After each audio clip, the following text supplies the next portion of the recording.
ঘরের বাতিটা তখন নিভে গেছে। বালিশে মাথা রেখেছেন ইরানের ক্লান্ত সেনাপ্রধান। পাশে তার স্ত্রী, আরেক পাশে ছোট্ট কন্যা। হয়তো মেয়েটার ঘুম আসছিল না, মায়ের আঙুল ধরতে ধরতেই হয়তো চোখ বুজে এসেছে। এমন রাত পৃথিবীর বহু ঘরে আসে, কিন্তু ওই ঘরটা ছিল তেহরানে, ইরানের সবচেয়ে কড়া নিরাপত্তা বলয়ের ভেতরে। আর মানুষটা ছিলেন ইরানের সেনাবাহিনীর সর্বোচ্চ শীর্ষে থাকা এক যোদ্ধা। তেহরানের এই অভিজাত আবাসনে মধ্যরাতের শান্ত নিস্তব্ধতার মাঝে যখন একটি ঘরে আগুন নামে, তখন কেউ জানত না এই আগুন আর 5টা যুদ্ধবাজ বিস্ফোরণের মতো নয়। এই আগুন সুনির্দিষ্ট, এই আগুন পরিকল্পিত। এই আগুনের লক্ষ্য ছিল একটি নাম, মেজর জেনারেল মোহাম্মদ বাঘেরি, ইরানের সেনাবাহিনীর সর্বোচ্চ কর্মকর্তা, রেভলিউশনারি গার্ডের অন্যতম অভিভাবক, দেশের প্রতিরক্ষা কৌশলের প্রধান নির্মাতা। কিন্তু ওই রাতে তিনি আর কিছুই ছিলেন না, শুধু একজন বাবা, একজন স্বামী, একজন ঘুমন্ত মানুষ। তেহরানের আকাশে যখন ইসরায়েলের ক্ষেপণাস্ত্র গর্জে উঠেছিল, তখন বাঘেরির ঘরেই প্রথম ধাক্কা পড়েছিল। প্রথমে ইরান দাবি করেছিল এটি ছিল একটি দূরপাল্লার প্রিসিশন স্ট্রাইক, কিন্তু দিন কয়েক পেরোতেই ভেতরের খবরে উঠে এলো এক ভয়ানক চিত্র। ইসরায়েলের অস্ত্র নয়, ইরানের ভেতরের কেউই যেন দিক নির্দেশনা দিয়েছিল এই হত্যার। ইসরায়েল হামলা করেছিল, একসঙ্গে শতাধিক ড্রোন ও ক্ষেপণাস্ত্র নিক্ষেপ করেছিল ইরানের ওপর। পশ্চিমা সংবাদ মাধ্যমগুলো শুরুতে জানিয়েছিল এই আঘাতেই মারা গেছেন বাঘেরি, কিন্তু ইরানের অভ্যন্তরীণ তদন্ত ও আন্তর্জাতিক গোয়েন্দা তথ্যের নতুন বিশ্লেষণ বলছে ঘটনাটা ঠিক তেমন নয়। বাঘেরি মারা গেছেন ঠিকই, কিন্তু ক্ষেপণাস্ত্রের টার্গেট ছিল তার ঘর। শুধু তার নয়, তার স্ত্রী ও কন্যাকেও একই হামলায় হত্যা করা হয়েছে। এত নিখুঁতভাবে কেউ কিভাবে তার অবস্থান নির্ধারণ করল? কারা জানতো তিনি সেদিন সেনা সদর দপ্তরে নয়, বরং বাসায় থাকবেন? এখন সন্দেহের তীর উঠছে ভেতরের দিকে। ইরানের ভেতরেই কেউ বা কারা তার অবস্থান জানিয়ে দিয়েছে। একে বলা হচ্ছে ইরানের অভ্যন্তরে সবচেয়ে উচ্চ পর্যায়ের বিশ্বাসঘাতকতা।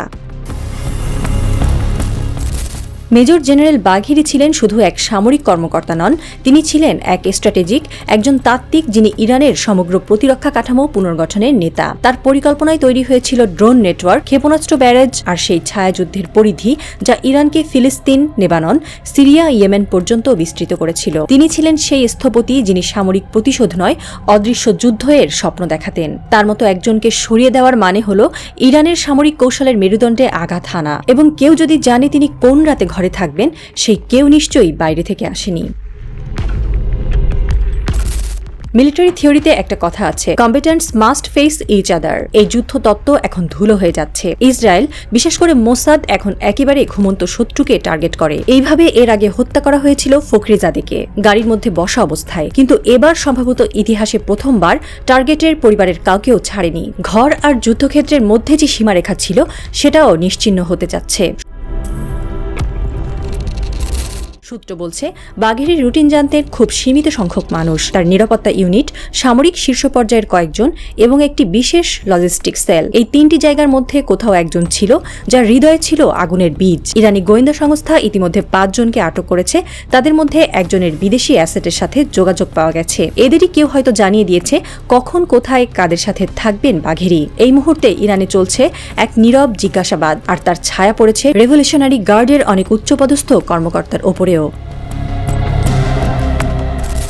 এই হামলার নেপথ্যে একটি বার্তা লুকোনো, তোমরা ঘরে থেকেও নিরাপদ নও। যখন একজন সেনাপ্রধান ঘরে পরিবার সহ মারা যান, তখন সেই বার্তা ছড়িয়ে পড়ে ইরানের সেনাবাহিনীর প্রতিটি ইউনিটে। এখন কেবল রাষ্ট্র নয়, ব্যক্তিও টার্গেট। এবং এমন বার্তা কেবল মোসাদের মতো এজেন্সি পাঠাতে পারে, যারা টার্গেটের ঘরের পর্দার রং জানে, তার মেয়ের স্কুলের নাম জানে, তার স্ত্রীর শেষ ফোন কল কোথায় হয়েছিল তাও জানে।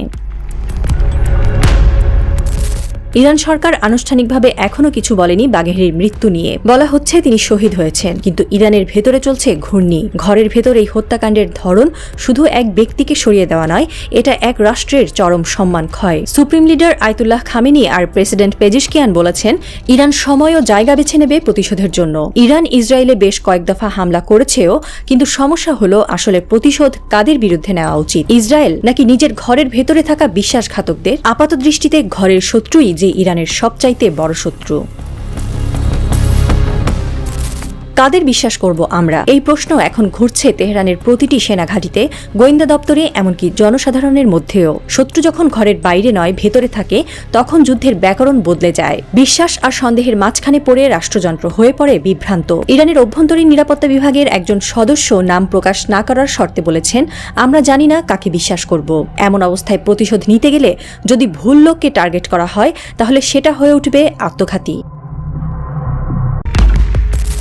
ঘটনার পর দিন সকালে বাঘিরির বাড়ির ধ্বংসস্তূপের মধ্যে একটি টেডি বিয়ার পড়েছিল, অর্ধপোড়া, চোখ খুলে রাখা। সম্ভবত ইরানের সেনাপ্রধান মোহাম্মদ বাঘিরির মেয়ের ছিল খেলনাটা। ঘরটার এক কোণে মেঝেতে রক্ত জমাট বেঁধেছিল, যেখানে একসময় হয়তো মা, বাবা ও কন্যা একসঙ্গে বসে চা খেতেন। এই নতুন যুদ্ধ নির্দয়, নিঃশব্দ, বর্ণহীন, আমাদের আর কিছু দেয় না, শুধু ধ্বংস আর প্রহেলিকা রেখে যায়। এই হত্যাকাণ্ড কি শুধুই শত্রুপক্ষের আঘাত, নাকি রাষ্ট্রের নিজের আত্মার ভেতরে জন্ম নেওয়া এক বিশ্বাসঘাতক আগুন? যুদ্ধ এখন আর সামরিক ঘাঁটি বা ফ্রন্ট লাইনে সীমাবদ্ধ নয়, এখন ঘরেই আগুন পড়ে। এখন শত্রু শব্দটা এতটাই ব্যক্তি নির্ভর যে তাকে মেরে ফেলার জন্য তার বাড়ির ঠিকানার দরকার পড়ে। মৃত্যুরও এক ধরনের গোপন সম্মান থাকা উচিত, সেটাও কেড়ে নিচ্ছে এই নতুন যুদ্ধ।